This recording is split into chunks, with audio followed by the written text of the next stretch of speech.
Cheers, everybody, and welcome to your favorite late night Friday night hashcast. It is Variables with your hosts Figuroli, Pedro, and Superior Buds, streaming live every Friday night right here on YouTube, Twitch, X, and after the show on Spotify and wherever you get your podcasts. How you guys doing tonight?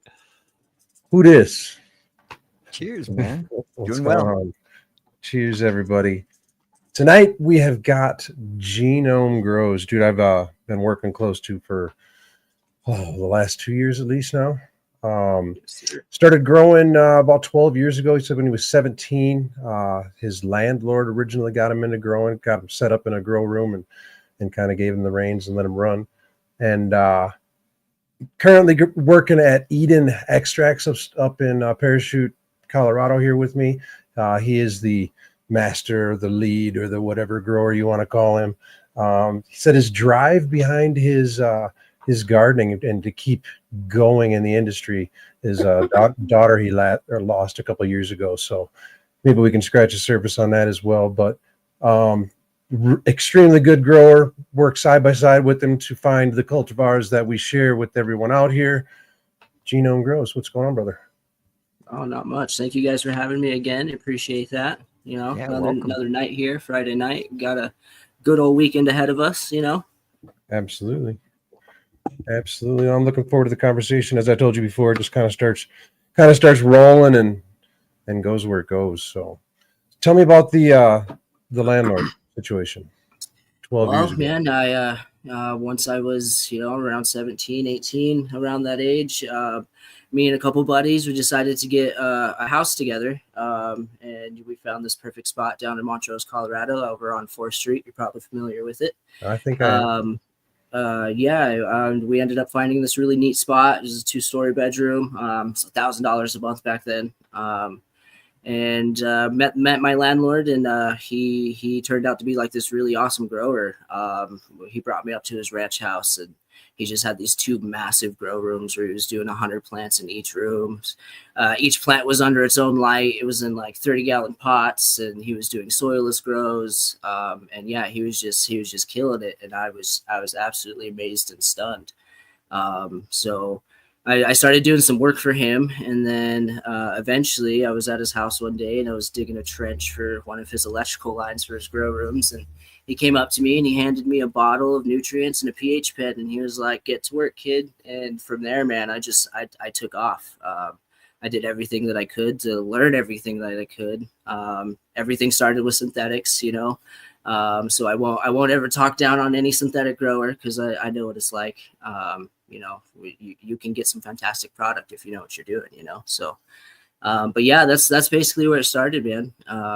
We just hit the ground running, and we went big or we went home, you know. And you said you started what your first industry job you said was in the hemp industry, yeah? Yes, sir. It started with the Extract Technologies, and they went through like 3 different name changes, and I don't know if anyone out there is familiar with it, but it ended up being EcoGen. And at the time, it was probably one of the largest CBD distributors on my side of the Western Slope. It was massive. We were running the greenhouse in Palisade. It was like 330,000 square feet, 22 different bays, and we were just supplying clones and making feminized seeds.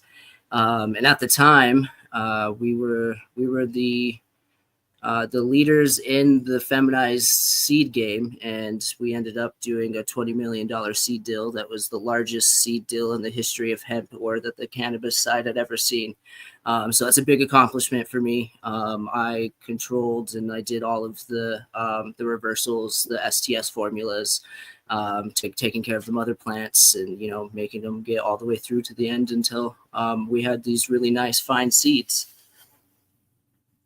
How many seeds does $20 million make?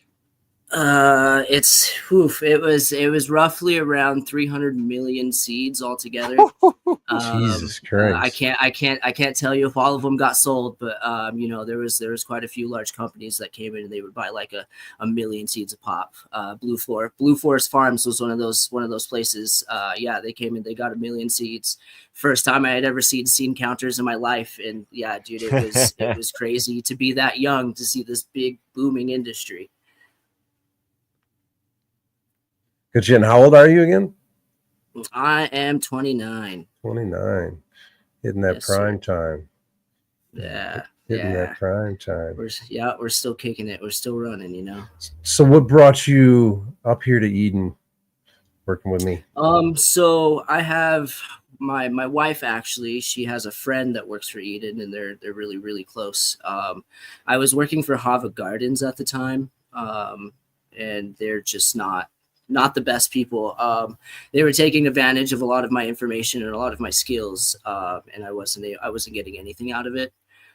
So when I met my wife, I got hooked up with Morgan, and she works there in the grow with me now. And I had an interview with Michelle down there at Eden, and I loved the living soil. I loved the K&F basic of it, and it was the last thing that I was missing on my resume, because I've done everything else. I've done the cocos, I've done the hydros, I've done pretty much all of it, and living soil was what I needed. And it gave me the opportunity, and I took it.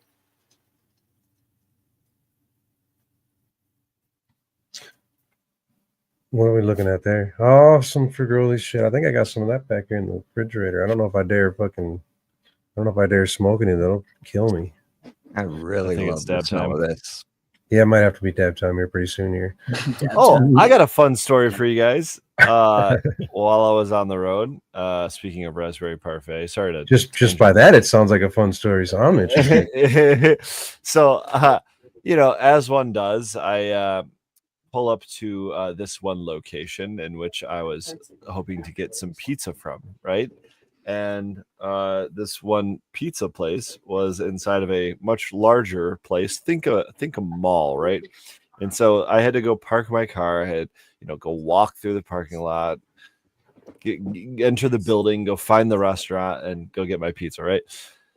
Well, before any of that happened, I parked my car, looked up, and saw two friendly people, a nice, probably early 40s couple, sitting in their car right across from me on the other side of the aisle, chiefing a bowl. And I'm like, fuck yeah, guys, like, sweet. I just kind of give them that, the heads up, like, what's up, smiled or whatever. And then I'm like, hold on, turned around, grabbed my jar of raspberry parfait, cracked that thing open, put a couple nugs in my hand, and walked directly towards their car. This guy's looking at me like, oh, and I was like, hey, try to be friendly, and held up my hand like that, a fistful of weed, and he rolled down his window and went to give me a fist bump, and I obliged. I fist bumped him, but I kept holding it there, and I'm like, hold out your hand. You ever heard of the fairy weed mother? And he starts laughing.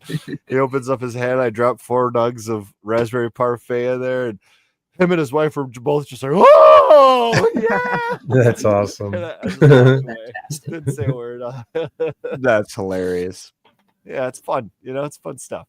I'm always a fan of gift and shit. That's for sure. Yeah, I have everything I have because Pedro gifts me a lot. Thanks to him, I have all these lovely dabs. So what do you? I know when I went to Eden originally, they were a flower company. What is your thought, being a gardener, in me taking all of your flower and turning it into hash and rosin? Is there a problem there? Does that ever bother you? No, man. One of the greatest things that I like about it is you're only going to get good product out if I'm giving you good product. Good product has to go in for good product to come out, and that's what I'm all about. So as long as I'm providing a quality product, I don't care where it goes. Let's get him there. Let's start there first. One of the questions we try to ask, and hit and miss sometimes, but we try to ask to every interviewee that we have on is define, what is your definition of hash? What is hash to you?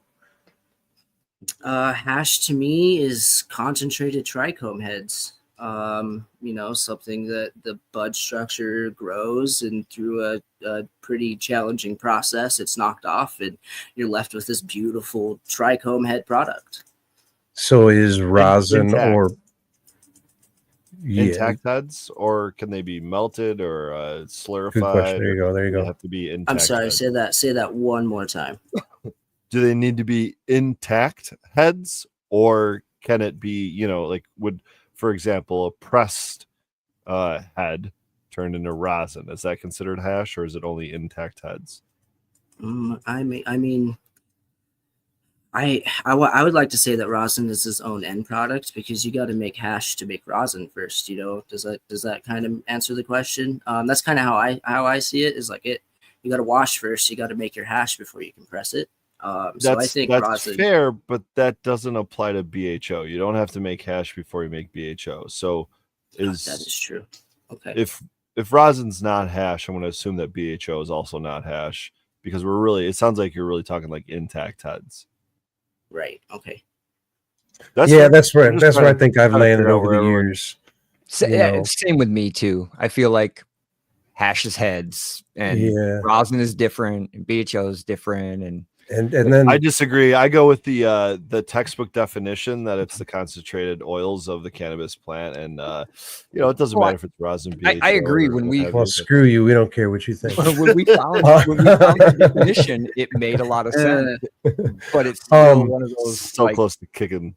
And then you start crossing lines where you start going into Frenchy tech, where you start actually pressing it with a hot water bottle and without using screens. So you're really just busting open the trichome heads and then collecting them with the oil. So are they still intact heads? By our definitions here, are we crossing a line there? Is that still hash, or does that become a different entity in itself? And if it does, what the fuck is it?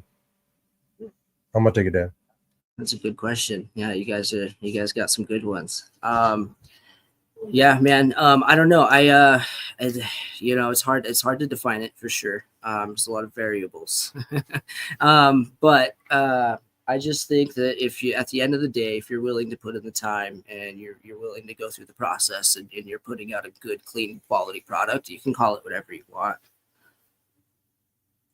That's the thing. There are so many different names for this, and we've shared on this show before, probably multiple times, this giant chart breakdown of, solventless, solvent-based, and basically mechanical versus chemical, and then breaking it down from there into subcategories and subcategories of those subcategories, and then finally naming them after this long chain of things. And I think that's perfectly fine and probably a good thing to do. I think it's a good thing that we kind of define our processes, right? And if we're creating essentially a different end product at the the time it goes into a package, because our process is different, I think it's good and probably important that we name them different things. I do still think that hash can be an all-encompassing word for a cannabis concentrate, but I also do think it holds some weight in terms of like that, not legacy, but that like almost a legendary term for hash, what we all kind of really do consider hash. And it, even if we consider intact heads, not pressed, not heated up, not whatever, it's still going to look very different by the time it gets to that jar or that bag or whatever you're getting that, tumble ball in or whatever it might be. Right. So, all that said, I want to go back to something you mentioned, because I also agree with you on the fire in, fire out concept. My process as a BHO processor doesn't change, right? So if something comes out darker, well, maybe it was, pushed a little bit further past the, harvest end that the previous run was, right? Or maybe something came out a little less, on the ROI side, your return was a little bit less or something like that. Well, maybe you just, maybe you had a hiccup or something that run, there's a lot of different reasons why, variables that things come out differently. But there's been a question now for nearly a decade that I've been asked, and I've pondered myself and attempted. And that's, if you are growing for hash, is there a way to grow for hash, or is it just grow for fire and the fire will do the talk? You know what I mean? And it's more up to kind of the processor's process that? Yeah.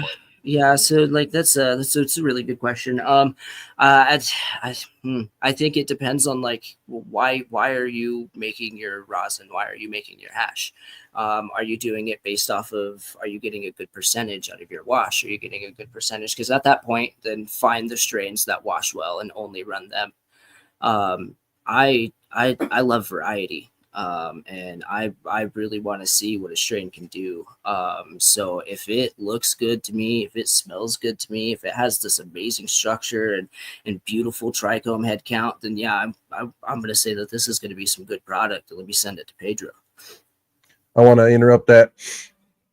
So yes, fire in, fire out, but not always. Fire in, fire out, but there's also a variable of Clementine yield. doesn't wash well. Of yield, exactly, Yep. of greasy plants, of Yep. very dense nugs. So they kind of go hand in hand when you start talking about a concentrate. So that's why I like to go over and walk around with Genome, walk around the gardens, and I tell him, really quickly and bluntly, because I mean, we don't have a hell of a lot of time to spend together, but I just tell him this, yep, nope, yep, this one, yep, this one's fucking awesome. I don't like that one because it's so dense, send that one to flower, blah, blah, blah, blah, blah. So, Ooh, I got one. Based on what Pedro just said, I want to hear from you, Genome. What is it that Pedro is looking for in a plant that it's going to give him what he wants? What is he looking for? I want you to answer that for him. It's a good question. So I can't really get inside Pedro's mind because that would be almost sure impossible. you can. Yes, you can. You can. There's watching a him walk decade of around the content out there. greenhouse and the way that he touches the buds and the way he's feeling on those trichome heads, like I know he's looking for some form of like texture. I haven't quite figured that texture out because there's been a couple times where, so we have this Chimera 3, for instance. I ended up sending it to flower. It recently just came down, but Pedro was walking through the greenhouse and he saw this Chimera 3 and he was just feeling it and smelling it, and he was like, this is super greasy, I want to wash this. I really, really want to wash this. And it was only a quarter of a bed. There was probably only like 40 plants. So I'm like, well, if he wants to waste his time on 40 greasy plants, then I need to be growing 4,000 greasy plants. Not greasy though. Sticky. Sticky. So you're looking for sticky. So I misheard greasy. Yeah, greasy's generally exactly what'll turn me away from a plant, like real quick. Okay. Sticky. If you can like grab the plant and then kind of pull your fingers apart and see a little bit of stringies there, and or like Awesome just said there, the oily sandy gravel. That's what you want. If it's just a little bit of grit to it, but sticky as all hell. And I'll be right back. All right. So can you it's almost you guys like sorry, buddy, go ahead. You go ahead. Well, I was just going to reiterate what he's saying. It's like almost like you have like that wet sand texture, right? And it is really gritty, but it is also sticky. The greasiness, that's a lot of what I'm growing is, that's the, so you're going to see that pull on greasy ones, but it's because it's like melting, right? It doesn't have the grit. It's just sap at that point. You know what I mean? Whereas like that grit that he's looking for, that they seem to be looking for, it's almost got this like sandy, gritty, miniature gravelly texture. Like Austin just you said. can tell the difference when you feel two side by side too. Like once you get the feel for it makes without gloves. Don't use gloves. And and it's also started to make a lot more sense too, because if something's going to be more on the sappier side, it's going to be harder to come off of a plant, and if it's going to be more on that grittier side, it's going to be more likely to fall off the plant. So that absolutely, I completely agree with that. So that's a big thing on like return, right? Like because I'm not kidding you, man. My Clementine is washed like 1% or less before, and it'll do close or 4% plus in BHO. So it's just like why do we even waste my time? But I grow a lot of strains like that. I think part of that has to do with the terpene structure, part of that has to do with the lineage, part of that has to do with the type of plants I like to grow and smoke, you know what I mean? But you mentioned it, you mentioned a few of these things previously, not necessarily related to why you might want to grow something for hash, but I think they were in that instance. Like something that smells good, something that has a certain texture, right? But just as a grower, not thinking about growing for anything, just growing for quality. As a grower and honestly a smoker yourself, what are the qualities or the traits from a phenotype or even a strain that you're looking for that you would say, hey, this is a keeper. We need to grow more of this. Let's get some mothers going. Let's get some batches of clones. Let's fill out the room. You know what I mean? What are those like tops? And I'll give you a couple examples. And these, some of these are mine. Effect, right? Flavor, ease of trim. Like, can I just, am I going to can I just like break freaking leaves off and like be done with it? Or do I have to really get in there with 6 pairs of scissors? You know what I mean?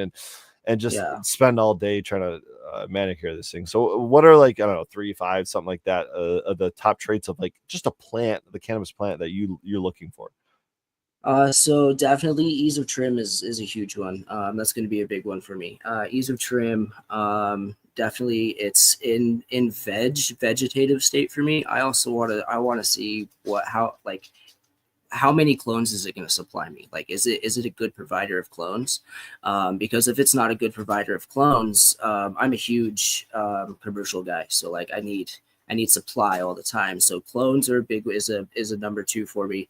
And then when I'm in flower, it's going to be a big yield and smell and look of the actual plant itself. Okay, so there's some a lot of bag appeal kind of comes after the kind of technical side of things, if you will. Kind of commercial viability, right? Yeah, absolutely. Have you had any experience with Super Boof? Super Boof, yeah, it's an all-time favorite. I grow it consistently at the greenhouse.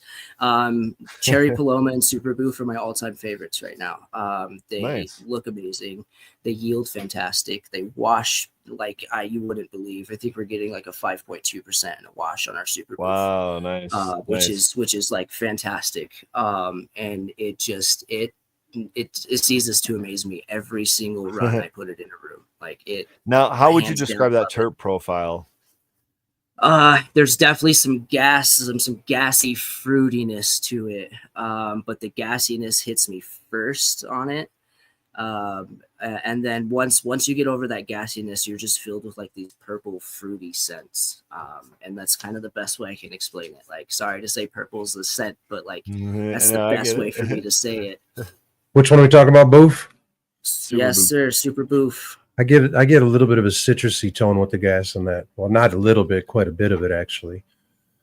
Of course, not going to claim that you guys are growing the same cut as what I've experienced out here, but man, I just got straight lemon pledge out of it when I tasted it. That's what I'm saying. There's a lot of oranges and/or lemons in there for sure. Yeah, a lot of people say orange, and I'm like, maybe I've just smoked too much clementine or something, but like it was very lemony to me. You are an orange aficionado, though.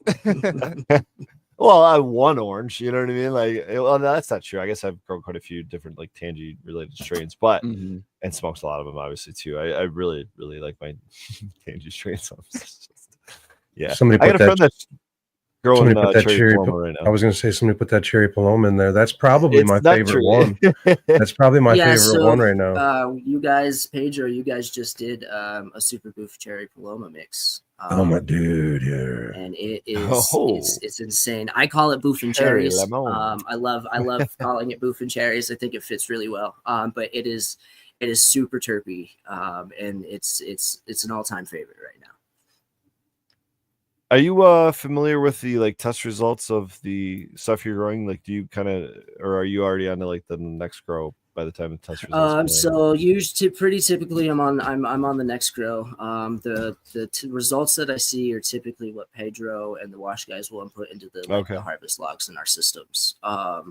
Most of the testing I'm pretty out of the loop for because refinement handles most of that stuff. It's pretty much just my job to make sure that everything's happy and healthy.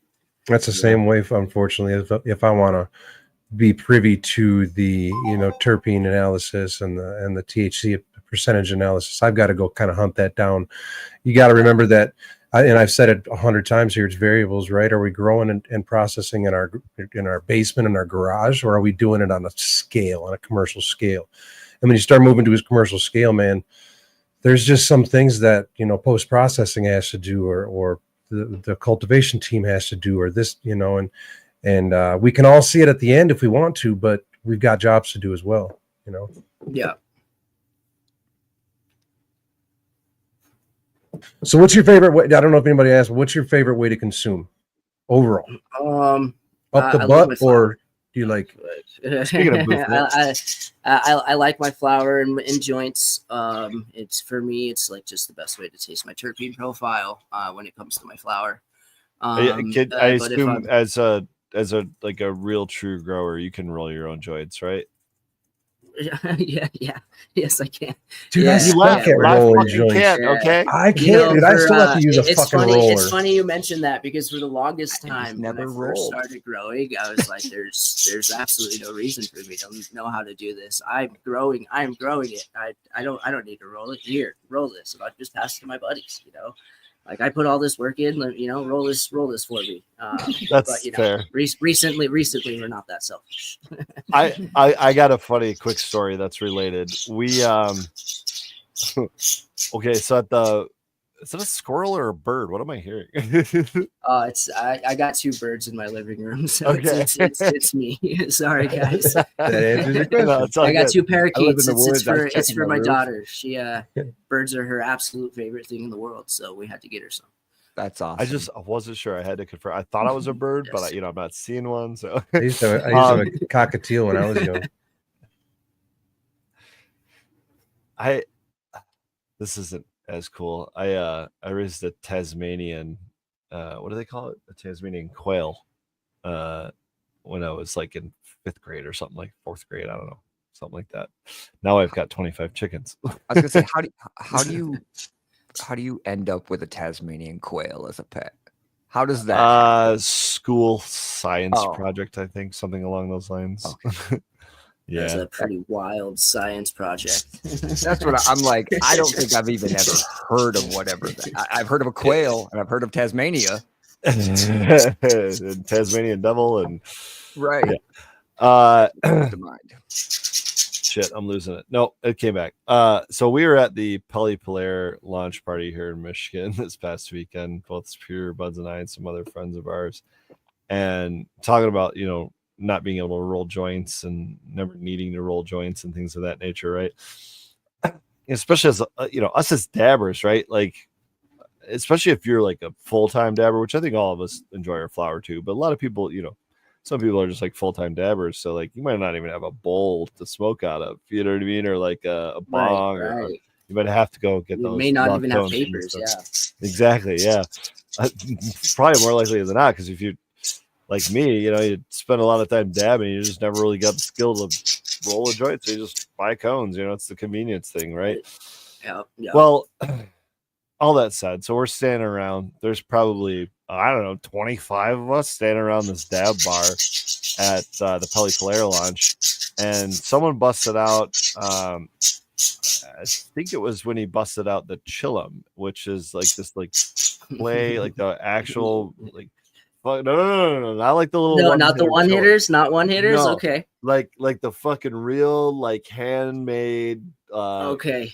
Clay, yeah, fucking like with the it's like a hash smoking, like again, legendary shit, right? Yeah, a video will be coming out soon, but so we're all standing around and we go to light the thing.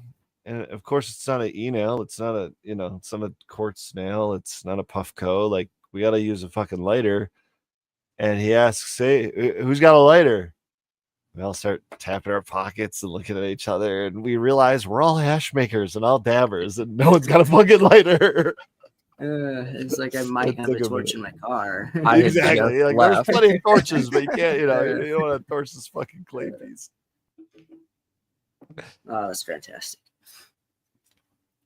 That's funny. Yeah, we're gonna have to if you've never smoked out one of those things, you're definitely gonna, it's a kind of an interesting experience. I can't explain it as well as the people that own them and have done it many a times. We've had a same guy that gave me that tumble ball back there. He's the one that introduced me to them, Rascal Farmer, and Tommy, the one that owns Green Hippo, a dispensary here in Michigan.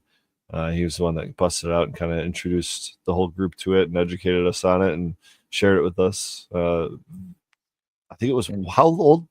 Yeah, it was a 10-year-old. I was gonna say 10, right? 10-year-old hash or temple ball essentially. They busted it open. Oh man. Yeah, dude, it was pretty wild. They pulled the cellophane apart, and the whole. I mean, there was a lot of us, and you could smell it no matter where you stood. Yeah, that hashishin, right? Yeah. That's like the age terp profile. Yeah, man, it was like, oh yeah, that's it. Yeah, it was. Yeah, I've never had an old good temple ball, to be completely honest. We got about 2.5 years, I think, on that Rascal Farmer one. So one day we'll bust that thing open again. I made it about 3 hours down the road and went into the rest area and realized I stink like terps. Like every part of my body stunk like terps. It was just. Dude, I've got a buddy of mine that doesn't consume as much. Actually, he was the one sitting here next to us 2 weeks ago, I think. Anyways, anytime he comes near my car, he's like, dude, it just fucking reeks. And I can't smell it anymore. You know, I go into the gas station there in Parachute, and the guy will say something about, oh, you smell like you're having a good day, or, you know, something like along those lines. And I don't even smell it anymore. Like, I don't even know that I smell like it. It's kind of scary, honestly. Yeah. Well, that's, we're passing laws state by state that's saying, we just did here in Michigan, saying that the smell of cannabis is no longer a reasonable cause for. It is not here in Colorado either. And it makes sense. You've got 60,000 people or whatever working in the industry coming home stinking like weed, even if they don't smoke it, don't consume it whatsoever. They're brushing up against that shit all day long. And guess what smells way more loud than smoking it 4 hours earlier? Fucking brushing up against live plants all day long. Yeah. I always think about it as gonna fucking reek for a week. I always think about it. Is there any drugs in a vehicle? Yeah, there's probably a quarter to half a gram stuck in my fucking beard right now. Check my boot. Yeah. That's not dandruff, bro. That's fucking hash.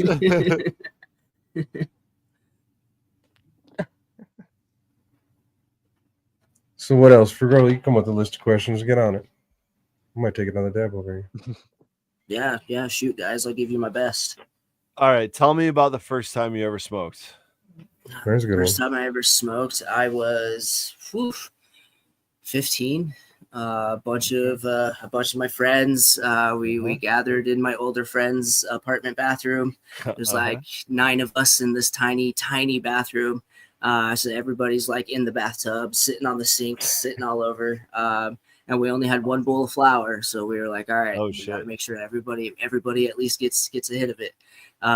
Pass around, everybody gets a hit of it. And then like I want to say like maybe 5 minutes later, one of the dudes, he starts scraping his bowl. And he's like, nah, that's not it. We got to keep going. So that was also the first time that I smoked resin. And I shit you not, man, I walked out into the living room and I went to the fridge and could have swore that I shut the door, and apparently I didn't, because I sat down on the couch and everybody was just staring at me like, hey, you're gonna shut the fridge? So was this a scenario in which you got supplied weed from your friend's older brother? So it was a bunch of my friends, and the older person at the party, he was actually who I consider to be my brother. But my friends got it from an outside source, and they all brought it over to his house because it was a safe place to be at the time. So fair enough. The reason I ask is because I always think it's a friend's older brother, but the last like 7 times I've asked this question, that wasn't true. So I don't know. Maybe I'm just biased over here. No. I mean, I definitely think you were biased, but based on personal experience, maybe, yeah. I do feel like it's generally like a friend of a friend, though. It's like a known or even in a lot of cases, like not necessarily the cousin, but step cousin, or not the step cousin, but the second cousin, I guess is what it was in my case, you know, or I hear a lot of cousins or a lot of family members, but yeah, brings some thoughts to around mind. where I grew up, it was always just the guys on the block getting the younger kids high just because it was fun. You know, so it was always the old, and that's what I mean. Once I was in San Antonio, I was the older guy getting, you know, friends like younger brothers high for the first time. Like, come on, Yeah. just Yeah. one. You ever Influence.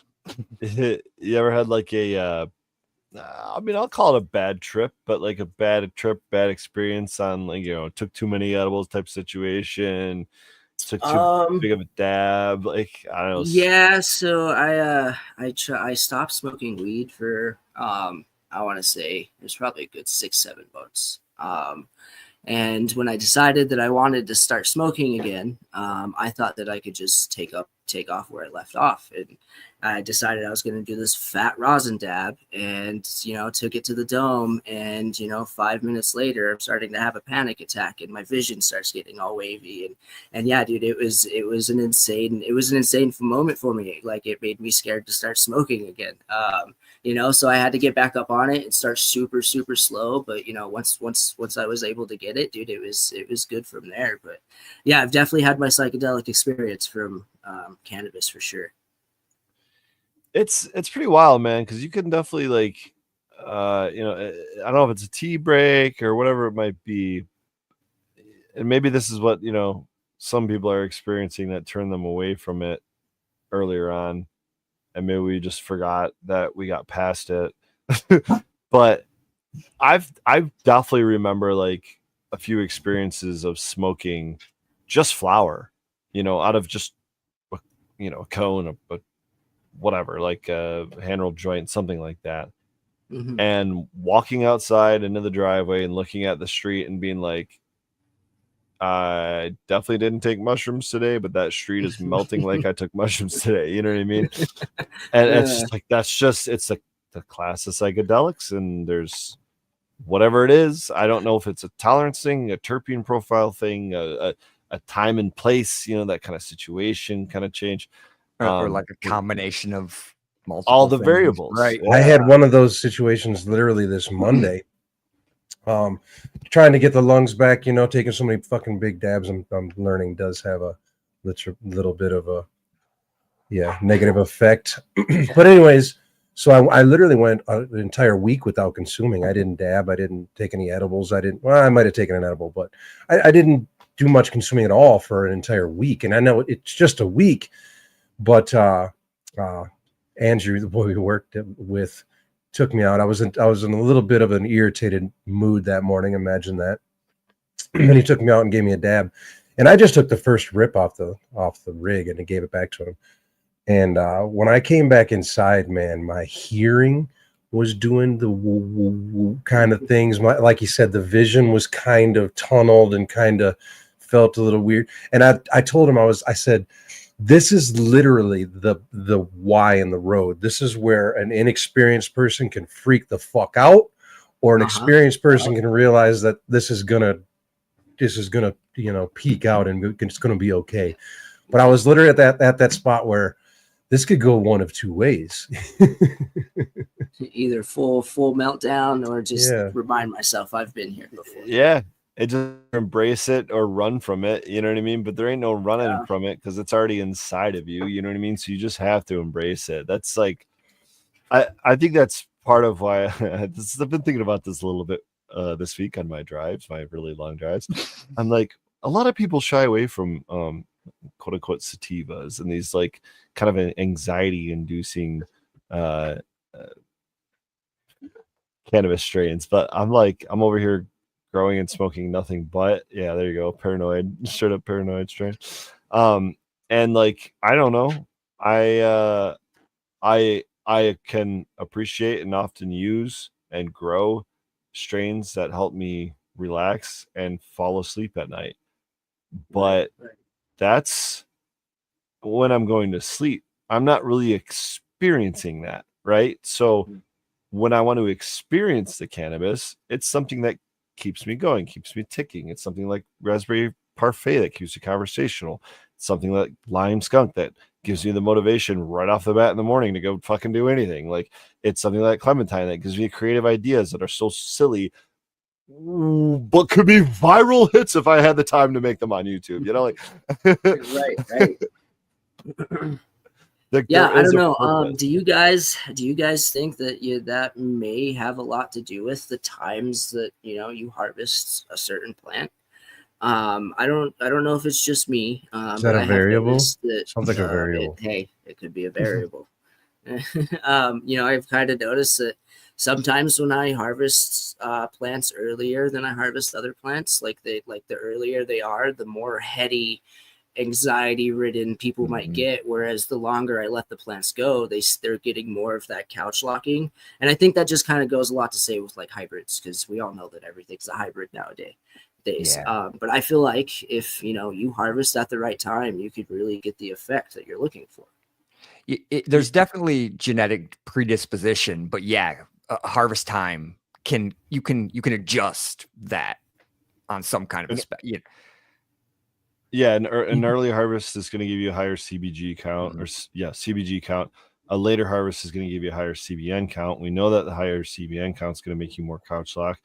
I think the CBG is probably going to. I know it's related to that kind of sativa effect, quote unquote. So it probably is a similar thing. I'm not entirely familiar with the research in that regard versus like wake versus sleep, effects of it, but. I also think it's highly a personal experience. I have a problem with that's another different for each person. I have a problem with the sativa indica label in itself. Right. Like I liked Buds's or his explanation where it has a genetic disposition to have the potential to do this, but it's all a personal experience, man. That jar that I have labeled back there, it's not paranoid. It's what I labeled it as paranoid because when I smoked it, I literally got paranoid, and I haven't touched it since. That same jar might put somebody to sleep. Right. In regards to those desired effects, though, I do think it's possible with the overall general cannabinoid count and the degradation and lack, and on the inversely the lack of maturity of the trichomes to produce a certain effect. I understand that everyone's different, but if we want to talk generalizations, I typically harvest everything at 9 weeks. That's because at one point in my growing career, I ran my grow room like a well-oiled machine, and everything was in there for 9 weeks. I had 27 plants, rotated them out. It just harvesting every Monday, Wednesday, Friday. It was fantastic, but I've just kind of stuck to that. Now I've acquired some plants and pheno hunted some plants that are suggested to harvest much earlier than that, and sometimes I do. Sometimes I don't get around to it. Sometimes I do. But I've also spent time growing and lab testing landrace sativa strains like Durban Poison to try to figure things like this out. And we lab tested them at, I believe, if I'm not mistaken, 8 weeks, 9 weeks, 10 weeks, 11 weeks, maybe 12 weeks. And I think it was the 10 week that it was essentially maxed out, across the board, like the highest averages of everything. Some things went up later, some things were up higher, but earlier. But I think it was about 10 weeks where it was like, all right, this is pretty much it. Now, you got to find a balance between your investors willing to spend money on growing 3.5 to 4 harvests a year versus 5 to 5.5 harvests a year, right?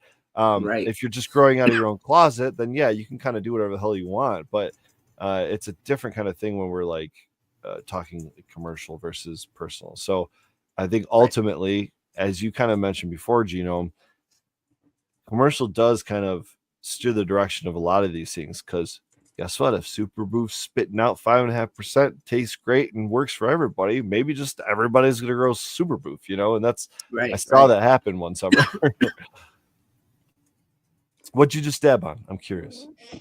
That was some of Pedro's peanut butter breath. Mine and Pedro's peanut butter breath, I should say. Nice. Yeah. Yeah, super gassy. Terps hit hella hard. It is very gassy, actually. Relatively smooth. Lives up to the breath name for sure.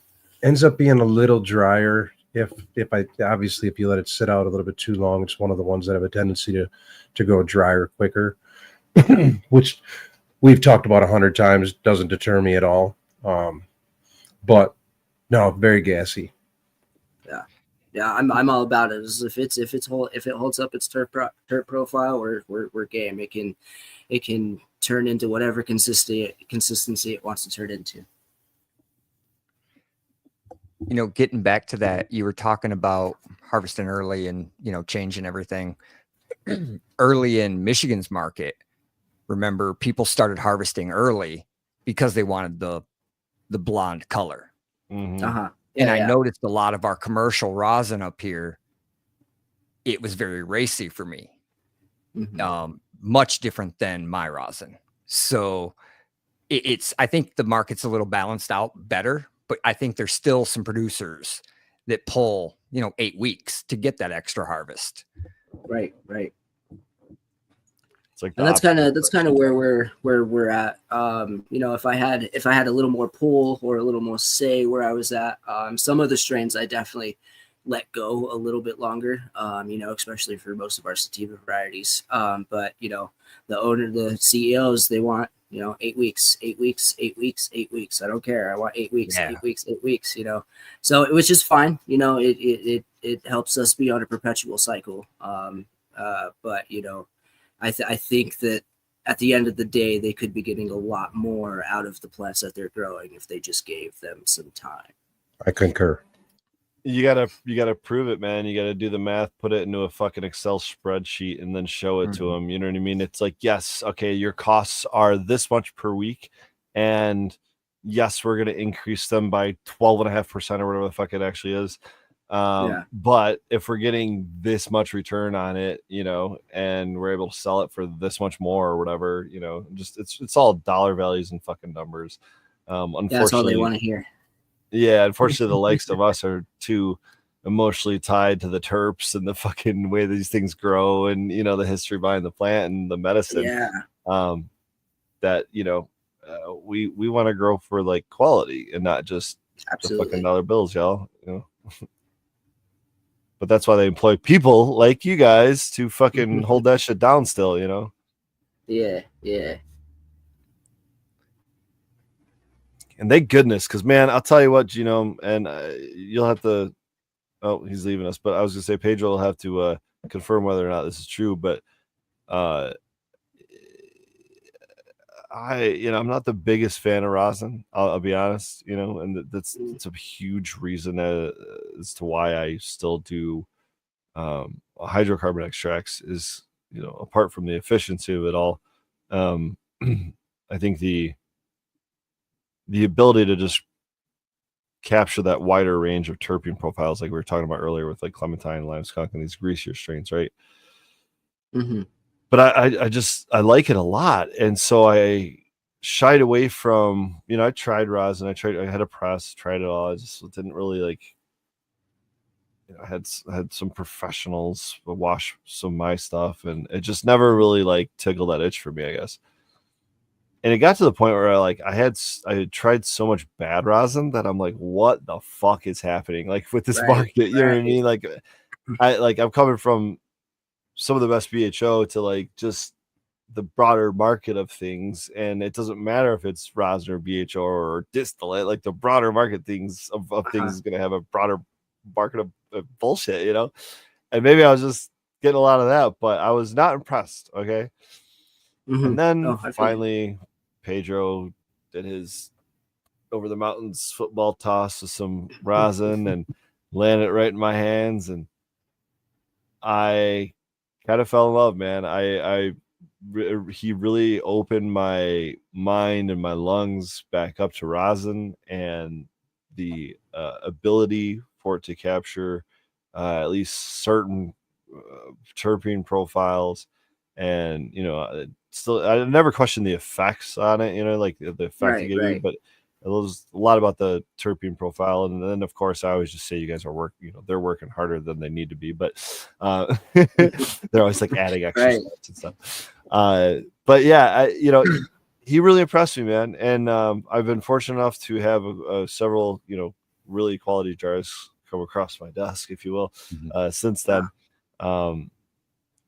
And got to share some with Superior this past weekend. Say, this weekend we saw some really, really nice rosin. Mm-hmm. Yeah, it's sorry, if you guys go ahead. Just all that said, I need to know now when Pedro comes back whether or not he if you grew that or what, because I don't. Maybe I shouldn't even say the strains or what. But yeah, well, when he comes back, I'm curious. Yeah, he can definitely confirm or deny. But it's really funny that you say that. Because before I met Pedro, before I started working at Eden, I hated rosin. So I was in the same boat, and I would always tell everybody, it's like, no, you can keep your fats and your waxes and your lipids to yourself. I'm good. Because before Pedro, that's all I would taste. I would do a rosin dab and it would taste like I was dabbing a crayon. And I was like, no, this isn't for me. I'm gonna stick with my BHO because that's where I came from. The CBD distillation area is in CBD crystallization is where it's where I started. It's where I got most of my information on how to do these things. So, making distillate and running BHO and doing things like that, I'm still to this day 100% behind, because like I said, if you put the work in and you're behind your products, it's going to be good and it's going to be clean and it's not going to test for harsh ppms of hydrocarbons. And so as long as you're passionate about it, you can make a good product. Yeah, I got to pay attention to that craft, man. Pedro, I don't know if you can recall, I was just telling him how you changed my mind on rosin. The Trop, I don't know, there's like 4 or 5 different flavors you sent me, but do you know if did he grow those? Did you grow those? Do you know where those came from? The Trop C, I believe. That's a good question. I believe I grew that one. Okay. Because I believe I got the cut from. Well, we'll leave that out, but I believe I grew that one. But it's the same exact cut. Okay. Yeah, same exact cut. I wasn't. All right. Well, it sounds like that we need to get some rosin over to these guys from some buds that I grew and some stuff you smashed out, because I don't know what it used to look like before, because I wasn't really that high up into it. But the rosin that I'm seeing now and the percentages that I'm seeing now, like it blows me away. So you absolutely need to try, and I think it's changed from the last time you've tried it. Man, did you see the second press that we got now at Eden? Is it the one that you have on your story? Yeah, anybody been watching the stories much? We hooked up Jimmy. We hooked up a 2-way. Yeah, should be. Yeah, there's some on my stories today, I believe. We hooked up a 2-way hydraulic splitter, I guess, and hooked up a second low temp press. And so now I'm handling 2 presses, not just one. It's very much a juggling act. I thought it was going to be, it's more of a juggling act than I really thought it was going to be, honestly. But it definitely keeps us busy. We definitely produce more oil, obviously. And here's an interesting one that I have to come clean with, I guess.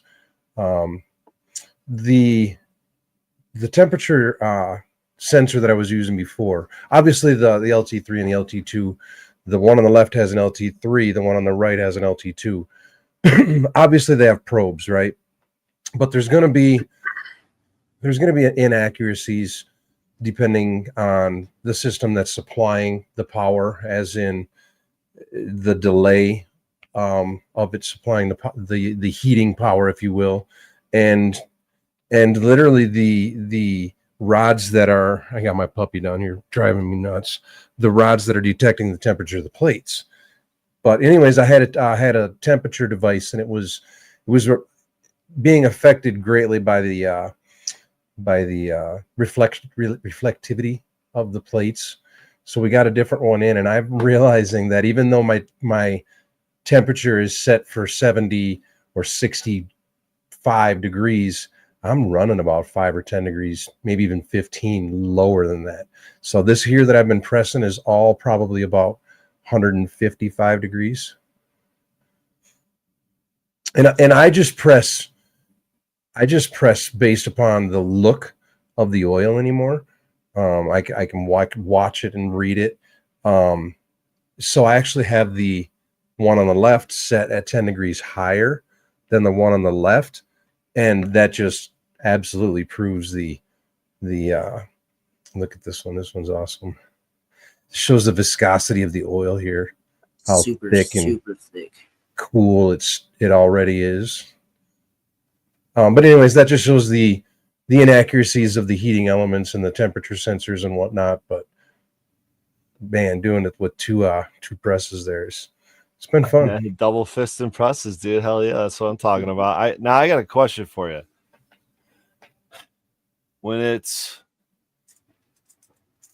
I understand you want to get the oil as soon as it's squeezed out away from the heat. You're gonna go there for me. Why are we dropping it down such a long sheet of parchment paper? And why are we stringing it up? I mean, it looks fucking cool. It looks dope. I'm literally over here like trying to lick my screen while we were watching that. But I started thinking about how we're like maybe unnecessarily oxidizing it, and maybe I'm just being picky. But what's the tech there? So I mean, number one, it looks cool as fuck, right? Right. we used to press directly into a jar, so that's kind of where the funneling effect has come from. But anymore, and when we did that, we were pressing at a little bit of a higher temperature. We always have to argue quantity versus quality in a commercial market. But when I was collecting before, I always had to have a tool in my hand and collect the drip here, and it would have been collect the drip here, back and forth. So we've actually cut that length that you're talking about in the front a little bit longer, about 1.5 inches longer, so that it doesn't flow off of those pieces of parchment. I actually kind of hold up the tips just a little bit. There's manual things that go on behind the scenes, but essentially what it does for us is it allows me to open the electric hydraulic press that I have, release the pressure, and grab the two of them and take them over to the collection table without having to try to collect a drip or anything like that. So it is very mechanically functional. Now, as far as the oxidizing and stuff, how do you get away from that? How do you get away from what you're proposing? Like, what would be your solution? I don't. Well, that's why I'm asking the question. This isn't my process. I think like outside of a shorter pathway into a jar, you know what I mean? Like, I don't know. It just, the thing is, I'm wondering. Go ahead. Okay, follow-up question. I assume this is like every time you put a new bag in there, you're changing out that parchment, or are you only changing out that parchment per like batch? Good question. So there's 2 different pieces of parchment being used there, and just for conversational sake, and we try to keep this clear as well in the room when we're working. The directional, which is what you're seeing that angular cut on, is reused because it doesn't come in direct contact with the rosin at all. There's an insert in there as well, another piece of parchment that we slide the filtered bag into. That we do not reuse at all, and some of it goes down to pressure too, because this is an awesome one. I'll talk about this here in a second too. I just want to show the bag inside of the bag. You were talking about. Oh yeah, there's the insert. Yep. So the insert there that's folded over in the middle, that's one-time use, gone. But the directional, we clean the rosin off and reuse that until it starts showing wear and tear. Yeah, wear and tear. Because you can start seeing that, or it sucks up some oil, right? You can get the little it right here. If that insert were to blow out, so the rosin's coming out the front, right? If it builds up too much pressure and starts coming out the back sides of it, I will have rosin all over the back side of my press that, number one, I generally don't see until I pull it off the plates. And I'm like, fuck, I just dumped 4 grams off the back of the press. So that's why the insert doesn't get reused, because I can't have that blow at all. Yeah. And then the directional is, and the directional is kind of a fail safe. And it also, like I said right here, gets the rosin down off the plates. Now, 2 things. Number one, there's questions as to what I'm doing here is I'm pouring hot, quote unquote, rosin over rosin that's already cooled in a jar. So there's been some question of that before. And just like you guys have been dealing with Brian at Pele Polaire, he's created a machine that goes against what I'm doing here. And it's the 360 flow. But I found, especially commercially, and I mean, I've always done this. You can look back to the videos from the beginning. I've always found it just easier to, this is a really good video. This shows exactly what I do all day long. It's just more functional. Yes, it's gorgeous. I just kind of stumbled upon how gorgeous it was, but it's very functional to do it this way. I don't have to worry about the rosin going out the back or going out the sides, or how fast it's coming out the back or the sides. It's very controlled. It's very repeatable, quality rosin. See, even there, pouring the hot rosin on top of a cooled coin, you know, I mean, we're talking minuscule percentages or effects, but and then this is where I was saying, see, this insert that he just pulled out will not get reused, but that directional right there, he'll just peel that off, send that back over to me, and we'll keep using those. We go through a lot of parchment. Oh, I bet. I was watching you do this. I'm like, oh, they need a Cold Stone, like the Cold Stone Creamery, you know. Well, the tables are stainless steel, so that helps as well. Yeah. And the room's in a washroom, right? Well, press room. Oh yeah, press room's not the same. Yeah. No, completely different floor. Yeah, in a cold room that I think it's, what do we have it set between 50 and 60 degrees depending on the oil. Not 36, huh? Not for pressing. That's washing. Yeah. I thought you were talking washing. What's your wash room temperature set at? As cold as it can be. I think it usually runs like about 40. It's got a mini split and it's not in a super sealed ideal room, but I think we're running about 40. Yep. I'd like to have it a little bit colder, but 40 works. I wonder if anybody's set up a washroom in a walk-in freezer yet. I bet you have. I saw a video recently, or they had one set up in a reefer truck. So that's what I was just going to say. Just did see that one. Saw that one. I saw that one too. That's funny. Well, yeah, it was Hashy. Hashy. They had the full like big ass commercial setup in a. Yeah, it looked really nice, and I mean, it made a hell of a lot of sense, to be honest with you. Yeah, full mobile lab, cold room, everything. So it got me thinking. Wait, is this the one that was like out on the lake or whatever? No. This was in a semi-trailer. Yeah. What? I mean, maybe they filmed it somewhere else as well, but this was just a very recent video. I believe it was hashtag. Was it? Yeah, hashtag. There you go. I think it was. Yeah, it was definitely hashtag. You know, the very first thing that came to mind would be, can I make that legal? Can I like drive to your fucking grow and fucking process your shit out in the fucking right out in the fucking in the driveway there in the parking lot? Well, you've seen like C1D1 Labs, they were building mobile C1D1 trailers that they just, you know, it was a prefab that they just drop off at your shop and hook up to power and water or whatever, and you were good to go. I worked out of one of those. It was not great. It wasn't a C1D1 Labs, I don't think, but it worked out of a pod type C1D1. I'm talking about me having a working room. I'm talking about me being on a commercial scale and doing a subcontractor, just driving my fucking mobile lab around processing. No, that's exactly what I'm talking about. Okay. This is for commercial scale, C1D1 explosion proof lab that you put a full, you could do the same thing with a mobile lab for washing, probably a lot cheaper.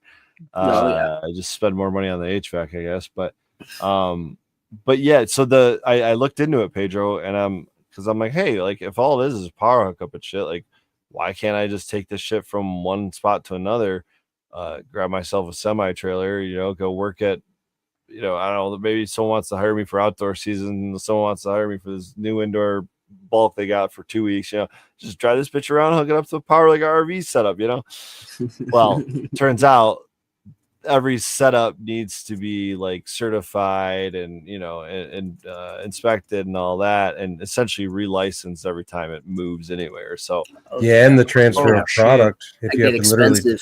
if you have to transfer it out of the building, even no. Here's the thing: you save. Well, in Michigan, it has to go off the property, right? If it goes next door, you don't get charged transport costs because you don't have to hire a transport company. You can literally just walk it next door because license the license transfer, right? It's all on the same property. Don't got to pay. But if you have to drive it 3 lots down the street, you got to pay the fucking transport costs, right? If I'm bringing a mobile lab and parking it in your parking lot, now you ain't got to pay no transport costs, right? Genome knows well about this. Go ahead and tell them our little transporting process. Because I mean, we've got a very big. He runs a really big facility. So how do you get your product over to me? So essentially, if we got our 2 buildings. Our second, we're gonna call it's the apple and the cherry. So essentially, anything that's grown in the apple has to get transported over to the cherry. You have to tag every single individual bag that you're sending for transport, and you have to have it in a sealed vehicle, and it has to be a vehicle that the CDA, or not the CDA, the Met approves upon. You have to have a qualified driver to do it. We just have to go. We have to go 15 feet, and we still have to do this entire process. And I'm pretty sure that every single time you make a transfer, you have to pay for every single transfer. We do 10 to 15 a day of like 3,000, 4,000 gram bags. So yeah, it gets pretty hectic. It takes a lot of time, but it gets done. Red tape. That's the red tape that everyone talks about, overregulation bullshit. But hey, it lets them catch the bad actors after the fact. Yeah, I mean, even transferring, flour to the washroom and then hash to the press room. There's paperwork and entries and transfers that need to be made in our metric system. Yeah, you created a new product. It's got to have a new fucking SKU or whatever now, right? Like it's a whole new batch. And then once it leaves ours, it's got to be tagged, and like you said, a different product, whole different SKU, whole different everything. We were laughing about same thing for plants. Anytime that they change a phase, you have to put a new tag on it. So clone into pre-veg, new tag. Pre-veg into flower, new tag. It's insane. We were laughing last weekend with Pele when he was talking about jumping through all the hoops, doing all the paperwork for the first time for his first release, and like, holy shit. Yeah, it's a lot. You'll find yourself spending anywhere between 4 to 5 hours just sitting in front of the computer, making sure everything's tracked properly and you're not missing anything. Because what if MED shows up tomorrow? Yeah, it's definitely a large part of the job for sure. There's a lot of behind the scenes shit, when I say I just sitting there pressing rosin all day, I mean, there's a couple hours worth of paperwork and labeling and transferring and tracking and the whole 9 yards. So, and moving product, like I got to go upstairs and get the hash to bring it down. And so there's a lot that goes on behind the scenes,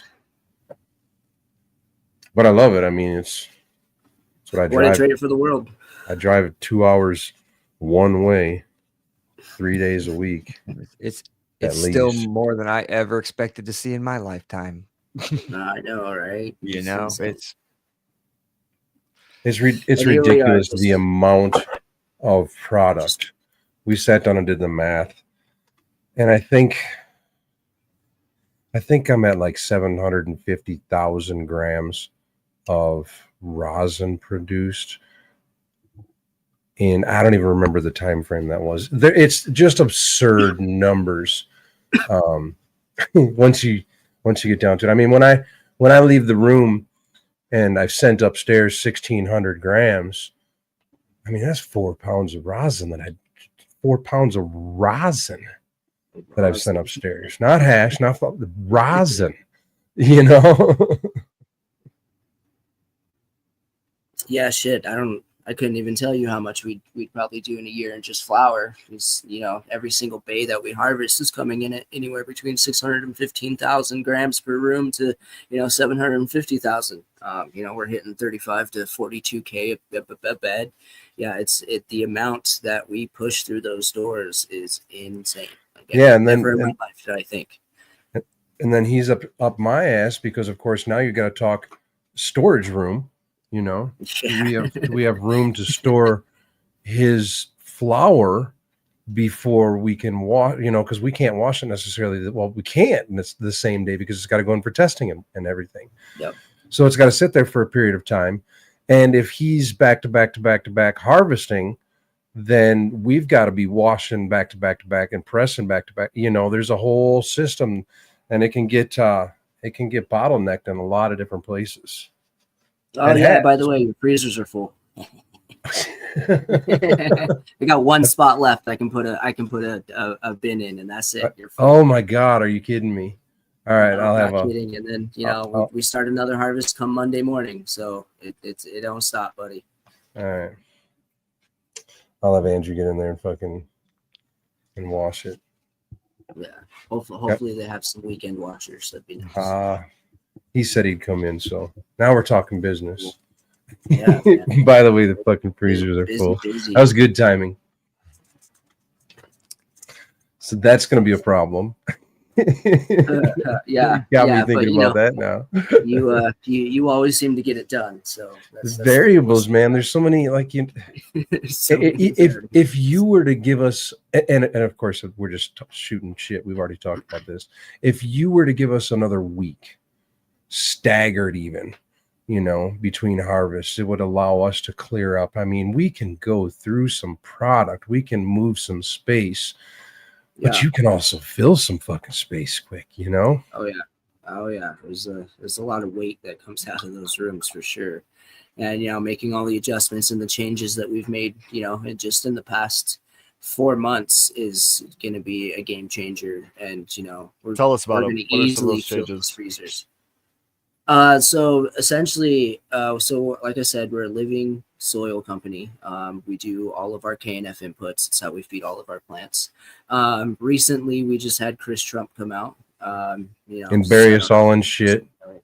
Yeah, we got buried in his IMO pile. It was a whole thing. But we use IMOs, which is indigenous microorganisms. We use that in a liquid culture to essentially feed our soil, because one of the biggest things that I kind of live by is I don't necessarily grow plants. I cultivate soil, because if I have a healthy, happy soil, I'm going to have these really healthy, happy plants. So we just got done making a $20,000 IMO pile. Essentially to be able to put out our limo water feeds twice a week, and that should hopefully up our yields anywhere between 5 to 10%. It doesn't sound like a lot, but we were hitting 35K per bed, 120 plants per bed. With the changes in the program, we're hoping to hit minimum 42K. That's solid. That's a solid increase. Yeah, and that was what I was kind of going to say there. There's so many variables because if he shoots me a big load, then it's going to be hard for me to keep up. Crazy. If he comes in low, then he's going to get his ass chewed. Oh yeah. It's like why are my freezers empty right now? Like I have no work, and then but it's coming to a point to where we're going to fall into such a pattern to where everyone's going to have that 1 to 2 week breathing room. It was a hectic show to get to that point. seems like we go in waves sometimes, but Yeah. when we're hitting and we're well oiled, man, put some product on the shelves. That's for damn sure. So I certainly agree with you. What you said about you're cultivating a good rhizosphere, good root ball, good media for the plant to grow in, and if you can do that, that's at least half the battle. And that's my words, Mhm. because I think there's another half the battle, and that's like the rest of the environmental conditions, right? Yes, But absolutely. we have so many automatic controls nowadays. Is that kind of just like taken care of? You just like, what the parameters you want at a certain time of the grow period, and you make sure those are set and kind of just make sure everything's functioning, and more or Yeah, less you just you're focusing on the gotta rhizosphere. monitor. Yeah, Yeah. you just got to monitor. Greenhouses have their really cool systems. You can go up to a seed panel. You can see where everything's at. If you have to make adjustments, then you make adjustments and fix your environmentals at the snap of a finger. Essentially, Mm-hmm. that really helps a lot, because then you can really just start focusing on what the plant needs and what your soil is really wanting. Mm-hmm.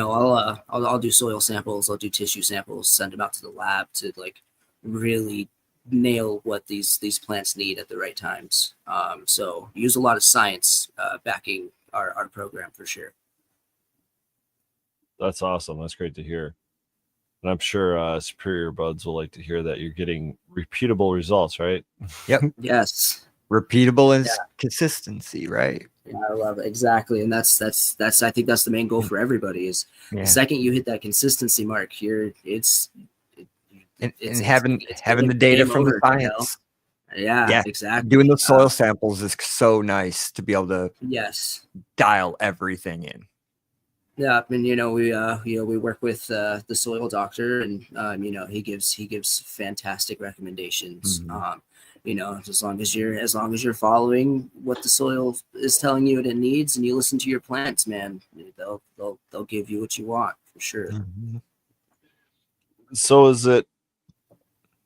do you have more or less one recipe for all rhizospheres, or do you have to treat them differently per like strain or per bed or? For the most part, I get to treat everything the same. We have pretty much zero issues going on in our beds right now. We've pretty much dialed everything in to where it can get the same feeding all the way around. KNF, is really awesome with its own formulations, or whatever period that your plant is in, it has its own specific feed, so that way you can really stimulate that root zone to get those hormones pushing and get what you're really looking for. We have fucking ducks. Oh, dude, we have ducks. Yeah, we do. We have fucking 6 of them ducks. They was cool when there was 2 of them, but now there's 6 of them. And I have to have a guy go into my one room twice a week just to pressure wash all the duck poop out of there. And it's, man, what we do to keep it sanitary, we definitely we push the bar for sure. Bro, they are the stinkiest, fucking smelliest, sloppiest, loudest. Yeah, they will make any bit of water a fucking nasty mess pretty quick. Yes. Yeah. They're not allowed to go in my mother room anymore because they took out one of my eat genetics. Some slugs though. Yeah, man, they took out one of my genetics, and thankfully I'm smart enough to plant more than just one genetic, so that saved us. But yeah, they took down an entire mother plant, and I was like, you little fucker. Jeez. We've got 10 more baby chicks coming. They ship tomorrow. Born tomorrow, ship tomorrow. Nice. Just what breed? Keep them out of your garden. Oh yeah. These are female bantams, mixed bantams. Okay. So more littles. Mm-hmm. They're much nicer, and their roosters are easier to kick if they come running at you. Those big roosters get fucking scary. Yeah, one of my kids got taken out by one of the roosters again, like this past week. I had to show them. I had to show my kids how to show the chickens who's boss. Right. Yeah. Benji knows. Foot out. If you boot out at him, just flat. those roosters will sit there. They'll go right at him. But we got big rubber boots on, so. Yeah. But now they got to deal with a dog if they get out of the fence. That's the scary part. he probably loves chasing those things too. Yeah, we had one hop the fence last year, and he bolted, and they both went directly through the woods out of nowhere. I didn't have boots on. I was like, well, hopefully you both come back. Right. At that point, we went inside, and they wandered back after time. But Both now of them? he's got both of them. But Oh, now wow. he's got the GPS collar, so Oh, we can nice. just There you look, go. Yeah. look on the You'll phone never and lose be him. like, or zap Yeah, him. man. Get your ass back, you stupid. He's been good though.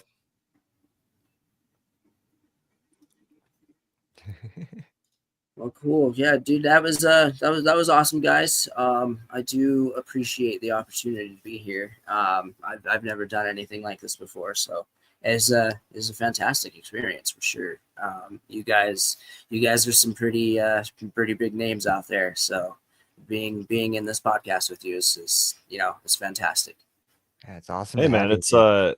yeah, it's all about sharing the experiences because I like to say a lot like there's no like real one perfect way of growing this plant. Like, and you could say there's no wrong way to do it, but there's definitely wrong ways to do it. You know what I mean? Oh But yeah, there's a lot of absolutely. like really good ways to do it and a lot of different ways of doing it. And it really comes down to like everyone's philosophy on growing, I think, kind of encompasses it all.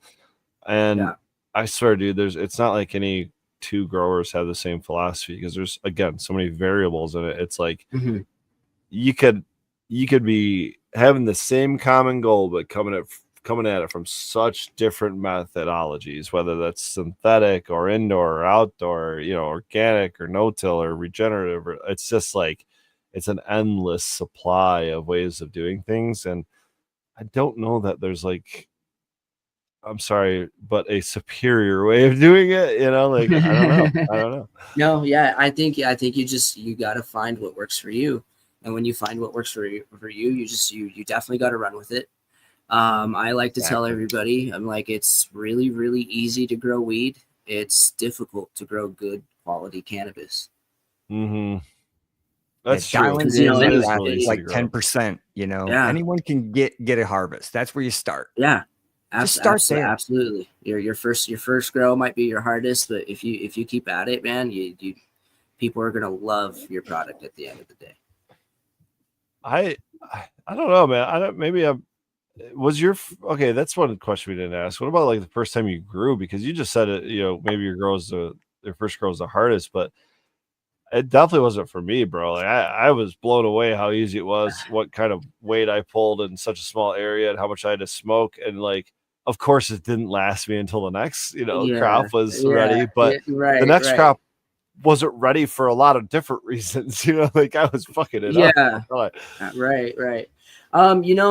It's a lot of people weren't lucky like I was to learn how to grow the way I did. So I think that's why I say it. When my first grow, and I can remember it. And it was this one strain in particular. I had the super critical that we were growing. And throughout this growing period, I'd met a lot of really cool growers that, they'd been in the game for, 21 years, 26 years. And I harvested this super critical. I cured it. I followed every single step that I was supposed to follow. And I had this master grower come after I finished my cure, loads a bowl of it. And, he smokes it. And he was like, Devin, this is absolutely amazing. And that was when I was like, all right, I can do this. I have a knack for it, and I'm gonna run with it. I think it just I was lucky. I had someone that was backing me that already had the knowledge, and had already been through a lot of the shit shows of the industry, and he knew a lot of the things that you shouldn't be doing. He unfortunately he passed away recently, so bless his heart. But if it wasn't for him, I wouldn't be here today. So I give him a lot of thanks. Yeah, having a mentor definitely helps. That's what's great Yes, about today. There's so much information out there. It's easy to find your style. Absolutely. Yep. And you try everything you can, and I guarantee you're gonna find what fits. And Yeah. it might be one thing from all the styles, But That's if generally that's what what you it picked is. up, Yeah, if you that's feel what like you picked growing's up, run with hard, it. yeah, if you feel like growing's hard, maybe you just need to try a different way. Yeah, exactly. Maybe it's just that's not your way. It's not a bad suggestion. So where are we at? That's Covered. ask me Covered. how the bantams do in the cold weather. They do pretty good. they stay indoors. They don't have to go out in the snow here, at least. Yeah, They don't get buried. Yeah, they don't like touching snow. No. What Genome? What Yes, is sir. Eden's source of light for their plants? Right now, we have HPS for supplemental, essentially. Other than that, we use the sun. Depending on what stage I'm in, it'll tell me how long I'm actually going to run my HPS lights. Recently, we found out that there may or may not be a law passed where they ban HPS lights in Colorado. I don't know if that's going to be a widespread thing. So we're trying out some LEDs. I've never been the biggest fan of LEDs, but we're gonna try them out. We'll see where it goes. Why aren't you the biggest fan of LEDs? And yes, I do think that's going to be a widespread thing, so I would start preparing for it. Yeah, absolutely. So it's a good thing we're ahead of the curve. I think You that should there probably is. contact Pedro. Yeah. I just think that there is a fine line between light coverage and light penetration. I feel like an LED light just doesn't penetrate the way that an HPS does. And the only reason why I say that is because, like, side by side, the yield that I just had because I just did a test, I had 3 beds that were ran under LED lights, and then the rest of the beds were all under their HPS. Is this a good test? Probably not, because there's HPS supplemental lighting, but it gives me a good idea. So the 3 beds that were under the LED lighting, they only came in anywhere between like 50 to 80 grams shorter per plant than the HPSs did. So there's probably a lot to say in that. So I think with the right LED light, my mind can be changed. But I've always used an HPS. HPS has just always been the thing for me. It's always given me some good quality product. So it might be Sounds hard like to the sun is the thing for you, and the HPS is just the second. it's I'm a greenhouse grower because it's giving me the opportunity to do what I love, and I can provide for my family. Without a doubt, I am an indoor grower by heart. I like the 100% control with no outside interactions. Okay, fair enough. I'm a big believer. Goal, but I'm a big believer that the flood of UV from the sun has a big effect on the oil production in the trichome head. Okay. Big effect. LEDs have captured that though, right? Because you can get UV bars and supposedly yes. I mean, you guys know that I've been growing LEDs. I mean, from the beginning here, back when I was in my 20s, there were HPS and what was the other one? Some ceramic metal halide, something like CMH, whatever the fuck it was. CMH, yep, ceramic metal halide, yeah. But I've been growing with LEDs now for a while, and it took me a while to realize what the quality LEDs were. Of course, we had Green Jeans, we had Grow Mouse on the round table, which were huge wake up calls for me. And then now Science LED, you can. Some of these LEDs, like I said, the ones that I have in my room right now, you can set programs so that they will, they'll have a 30-minute sunrise where the color changes over, and then the intensity changes, and then they'll run for X amount of time, and then they'll have however long of a sunset you want it to have, I could do that on a Gavita controller like 8 years ago. But you can't change LED technology is so much. Well, yeah, now you can change spectrum. That's the difference nowadays. Like, it's actual spectrum tuning and whatnot. I have a question, Genome, though. These LEDs that you have running, is it a 1-for-1, meaning you have one LED panel swapping out these one HPS lights that you're doing this? Essentially that's how it Okay, was. now second question, follow up. How many watts are you running these HPS at, and how many watts are you running the LEDs at? I'm doing the HPS at full capacity at 100%, so 1,000 watts. And then the LEDs are kind of new. I want to say that they're only pushing like 300 watts. I want to say. You're not going to get the same light penetration or yield out of a 300 watt LED as you Out of would that a low 1,000 of, watt and HPS. that's Yes. and that's something that I was trying to explain it's to closer the to CEO. It's Go ahead, Mike. it's LED panels are sold as this like cost saving measure and all this, but I think there's this balance between what your perspective is in that light penetration and what my perspective is, which is not true either, with the 1-to-1 watt ratio. It's like, well, why the fuck are we swapping out 1,000 watt lights for 300 watt lights and expecting to get the same fucking results? You know what I mean? Like, of course we're not going to get the same fucking results. I don't care how efficient these LEDs are. I just feel like we're pushing and yes, I know a lot of it's going to heat, and there's a lot of differences between LED and HPS, but the fact that you can spread them out like this, right? Yeah, like there's, if I feel like if you're not on the LED game now, you're just behind, and I think, I think there's finally.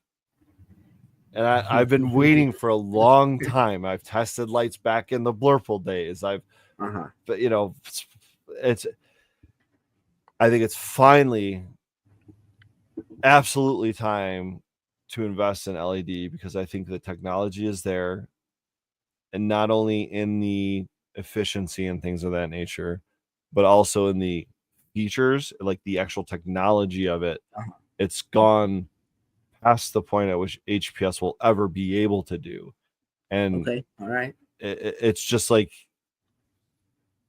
yeah, I think it's going to be regulated out of existence, just like they did incandescence for a time, you know. Yeah, definitely. Yeah. Especially when we really add up how much power cannabis grows are consuming across the country, and then whole different spectrum. It's like, we have a lot of power needs in this country. So I'm worried that we're going to get targeted first because of our consumption needs. If they don't already regulate it out, like things like HPS and high wattage usage things, maybe like dehumidifiers or whatever, out of existence, and just force us into greenhouses in the end anyway.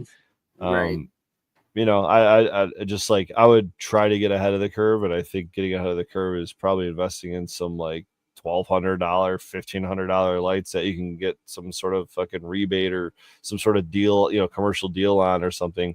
Where are you even getting your HPS bulbs from? Because like, I know like a lot of these companies just got put out of business, quite frankly. Yeah, so I couldn't necessarily answer that question. You know, I've taken over a greenhouse that has had, you know, multiple different directors. So I'm using equipment that is there.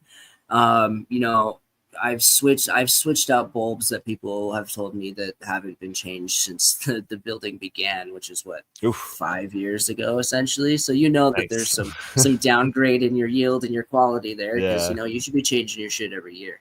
You know, I've definitely changed quite a few bulbs of the new ones. But where do I get them? I'm not sure. The real boss is the one who takes care of all that. Yeah, I was just going to say, you know, in the commercial market, a lot of times you're just like, hey, man, I need 4 more bulbs real quick, you know, by next week, you know, and you walk away and you do something else. So,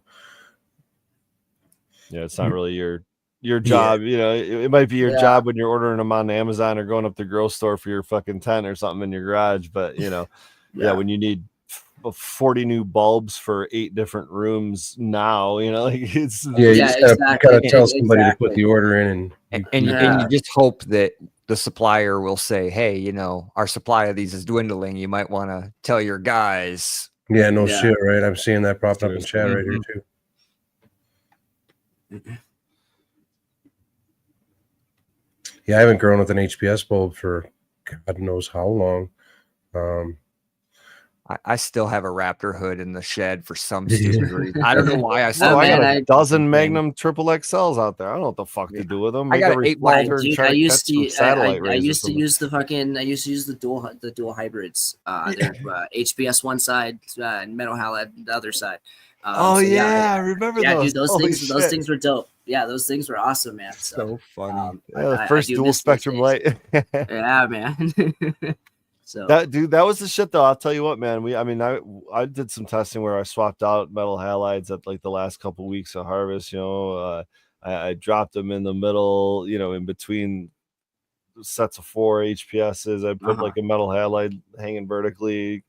It's like the early version of what Superior just showed us with the light bar through the plants, right? We're just trying to get them as close as we can without fucking burning plants or anything. Well, I mean, I think it was Preferred Gardens that just won one of the big contests recently, and they're a mixed spectrum, so they're LED and HPS. Nice. All right. So, yeah, I and think they're there's a lot to say with the mixed supplemental lighting.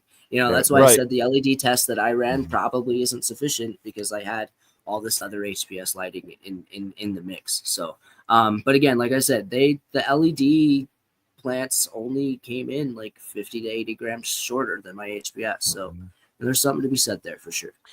Percentage wise though, what does that look like? Because I know you gave us some numbers earlier about beds and totals, but like what 50 to 80 grams is that 2%, 20%?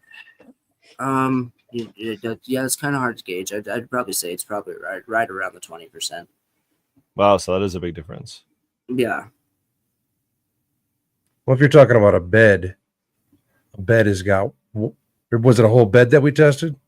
It was, I tested 3 whole beds. So how many plants are in a bed? 120. Then you said 50 to 80 Possibly, grams yeah, per it was plant. like 50 to 80 grams per plant difference. And how many plants? 120. We shouldn't do this math live, but I'm doing it. So he said earlier 37,000 grams. We'll divide that by 120 plants. That means we're getting 308 grams ish per plant. We'll just call it 300.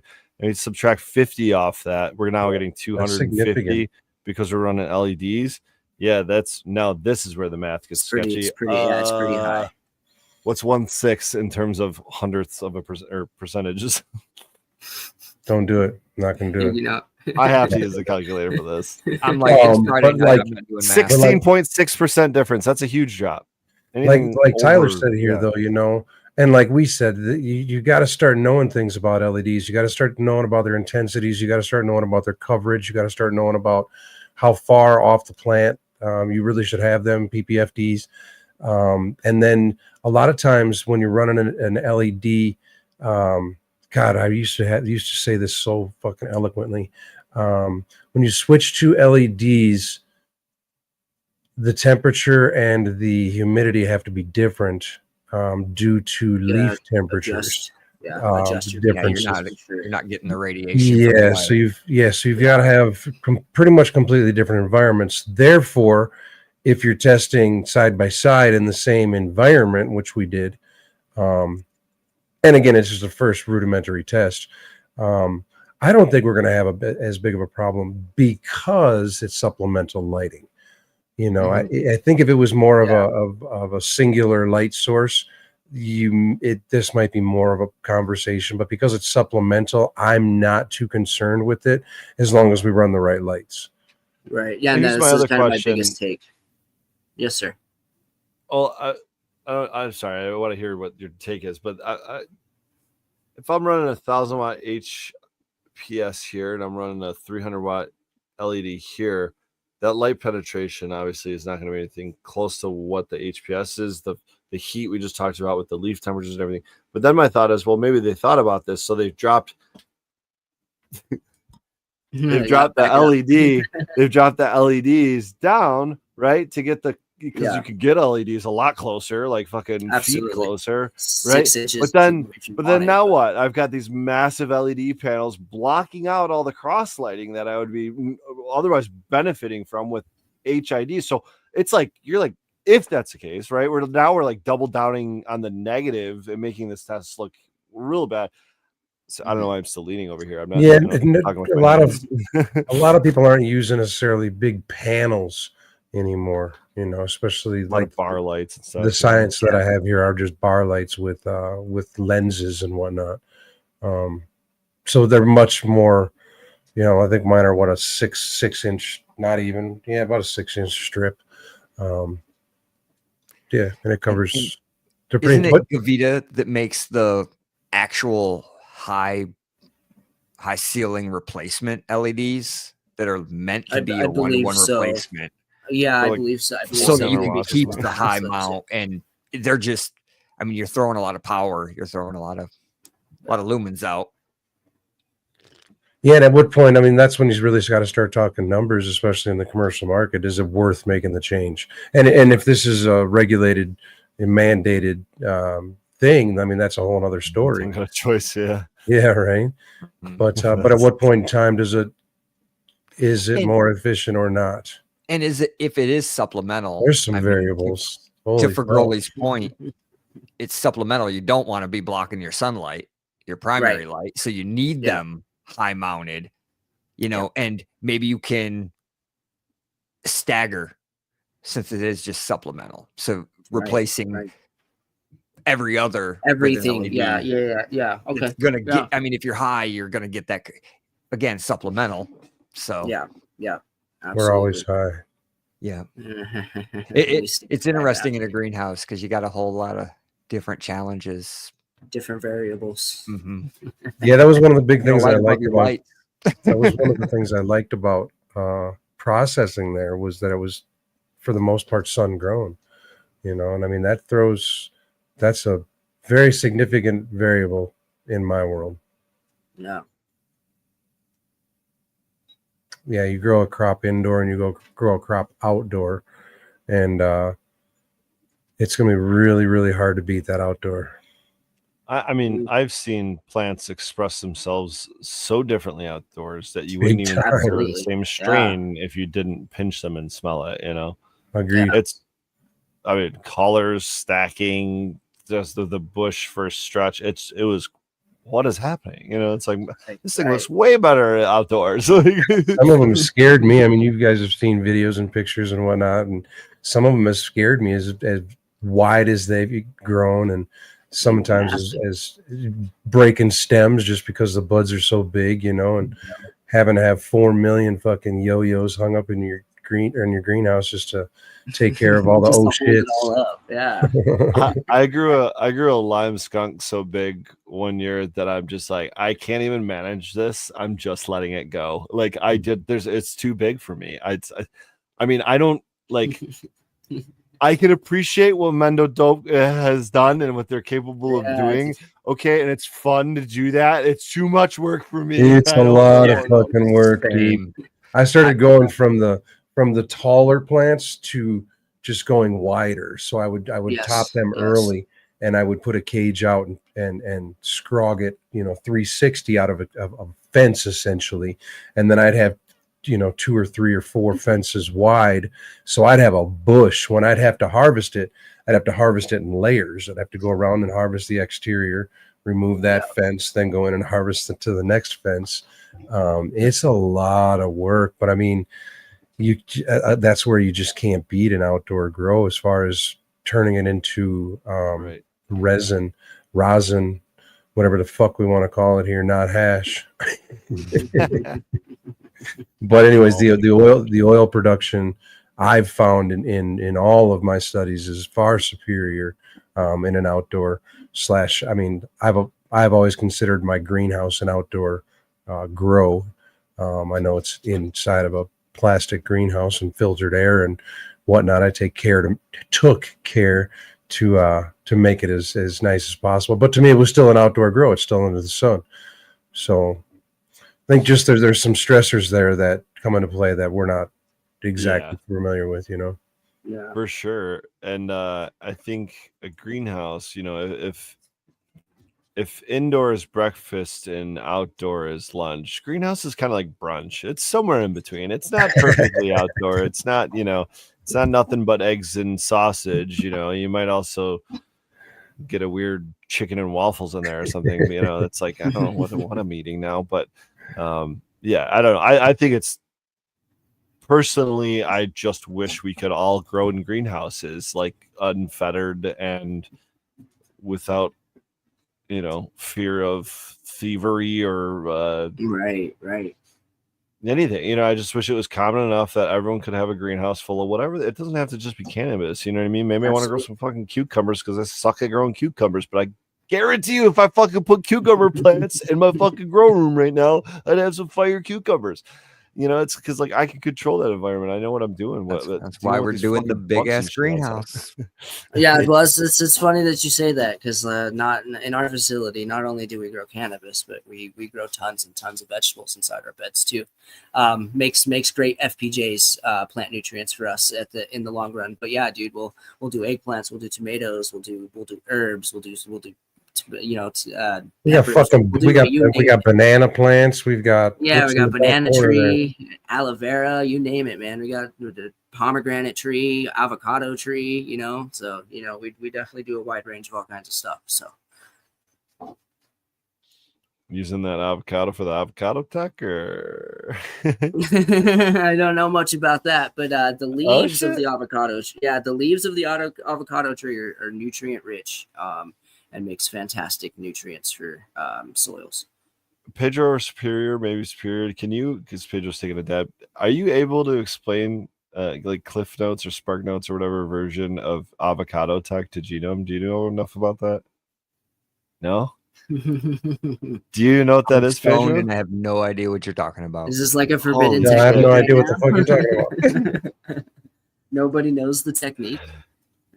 I gotta fucking pull this up if I can. Apparently, for really does. The only thing I know about that is lasagna tech when it comes to composting. I learned from Chris Trump when I was talking with him at one point in time. I think he was down in the room. He was telling me how old farmers, maybe it was Native Americans, I don't remember, used to take their seed and they'd put it in their mouth before they put it in the ground, because that way the seed would know what your body needs. The microbes would know what your body needs and then produce it, or something crazy shit like that. Dude also buried me in a fucking compost pile. So yeah, that's exactly why you got buried in that IMO pile, is because as you sweat into that pile, those fungus spores and those microorganisms, they know what your body lacks, and in turn, you use that IMO in your garden, they're gonna put what your body lacks into your garden, and in turn, you smoke your garden, or you smoke the rosin from your garden, it's going to give right back to you.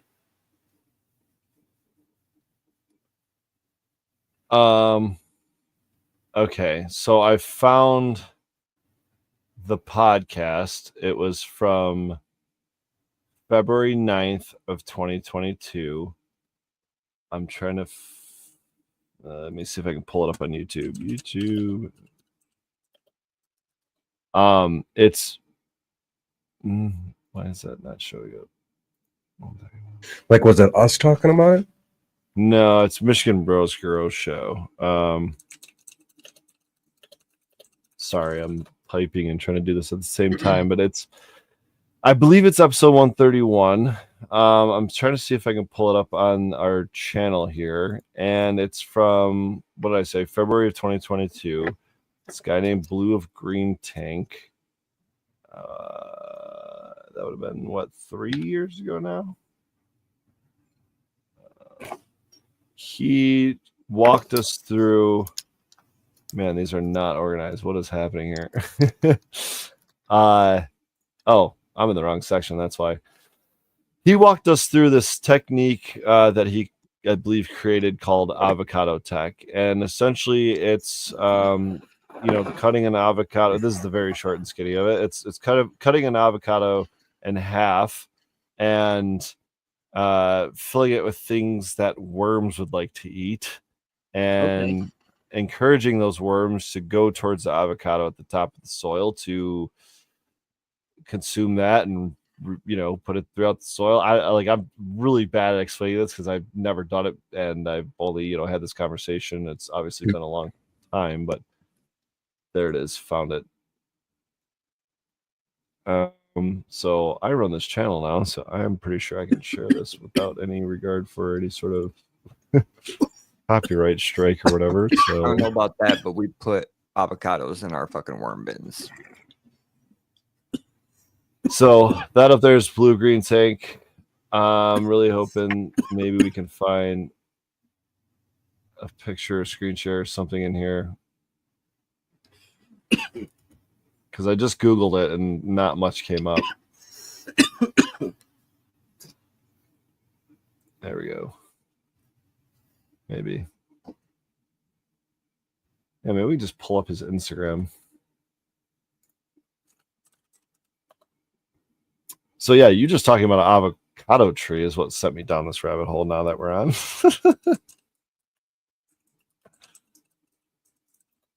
Yeah, we essentially have all those things there so we can make our own IMOs and our own teas and our own any FPJs and anything that we need. We try to be as self-sufficient as possible. We don't like to buy something if we can grow it. Exactly. Dude, the soil, the whole idea with my whole homestead and the idea with permaculture, just do as much as you can here. And just got to produce a lot of poop. That's what I've learned. Right. Produce a lot of poop. Right, everything else will be fine. That's kind of where I was getting at with Eden here, man. You go into the beds and you reach down and man, it's at least 90-95% of the time you're going to pull up a worm. Oh yeah. Every a push of a finger, there's a worm. Yep. Yeah, I mean, when we moved here, it was all sand, and you dug down. There was no life in the soil, but now there's just worms everywhere. It's wild. I mean, you see it come out. You see just different animals in the ecosystem coming out now too. It's cool to see the land change. It's cool to know that you did that. When you see that worm, you're like, dude, I did that. Like watching the trees get a little bigger each year. Like, man, just 10 more years, right. I might have an apple. I'm not a fan of avocados, by the way. I don't like avocados. You guys are tripping. I got them for the vermicompost. I literally had some right before the show. So this is an example of. Well, that's fair. Touche. Okay. That's also like saying I like Snickers better than I like chocolate, or peanuts is probably a better example. But so this is just an example of like his avocado tech, right? He's just taking like in this case actually a squash and then filling it with like a mash, if you will. So I'm going to read this from his post. I'm going to give my soil / plants a holiday treat in the form of a pod full of puree of squash guts and seeds, 1/3 cup of kashi bloom from growing organic, humic acid, water, and some spruce syrup I was gifted from Penn and Cobb Farm, and then thickened with powder of whole dried lion's mane and pink oyster mushrooms I grew out. Day 12 of bloom, and these girls are in full stretch and will appreciate the bump of resources and the biology to make it available. Oh, that's fantastic. Okay. Yeah, that's some cool shit. Basically trying to cultivate and inoculate his own microorganisms and funguses. That's really awesome. Yes. It's really, really awesome. Yeah, it's basically the same stuff we're doing. He just has his own scene. That's what I'm saying. You just you find what you're good at and you run with it, man. Oh yeah. So yeah, that was a 3-year flashback that we just went down a little rabbit hole on, and now I've got a podcast of myself. This is weird. Get it off the screen. Okay. How you guys doing?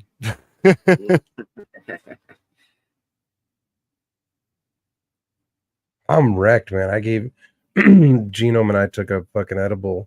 Wow, what time was that?